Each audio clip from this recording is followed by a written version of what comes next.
واقعہ شیئر کروں گا جسے سن کے آپ کو بہت حیرت ہوگی۔ یہ واقعہ ہے 1979 کا۔ محمد رفیع صاحب مدینے کی گلیاں فلم کی قوالی کی ریکارڈنگ کر کے اپنے گھر لوٹ رہے تھے تو ان کے گھر کے دروازے پر دو مولانا کھڑے ملے۔ وہ شاید محمد رفیع صاحب کے انتظار میں ہی کھڑے تھے۔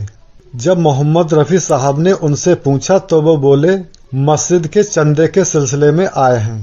تو محمد رفیع صاحب کے ساتھ ظہیر باری بھی تھے جو کہ فلم مدینے کی گلیاں کے میوزک ڈائریکٹر راج رتن جی سے ریکارڈنگ کے بعد پیمنٹ ملی تھی۔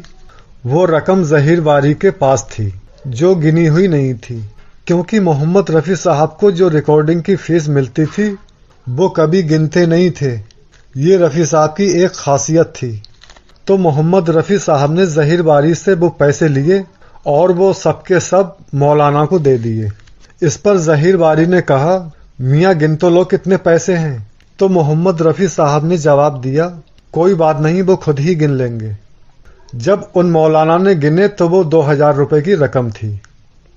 دونوں مولانا حیران رہ گئے کیونکہ 2000 روپے کی رقم اس زمانے میں بہت بڑی رقم تھی۔ تو ان میں سے ایک مولانا نے اپنے بیگ سے رسید بک نکالی تو رفیع صاحب نے کہا مجھے اس کی ضرورت نہیں ہے۔ تو ان میں سے دوسرے مولانا بولے اگر آپ کہیں تو مسجد میں نام پکروا دیں۔ رفیع صاحب بولے دیکھیے یہ خدا کے دیے ہوئے پیسے میں نے اسی کے گھر کے لیے دیے ہیں۔ رہا سوال نام پکارنے کا تو مسجد اللہ کا گھر ہے اور وہاں صرف اللہ کا ذکر ہی ہونا چاہیے۔ دوستو رفیع صاحب کے یہ الفاظ سن کے دونوں مولانا رفیع صاحب کا منہ دیکھتے رہ گئے۔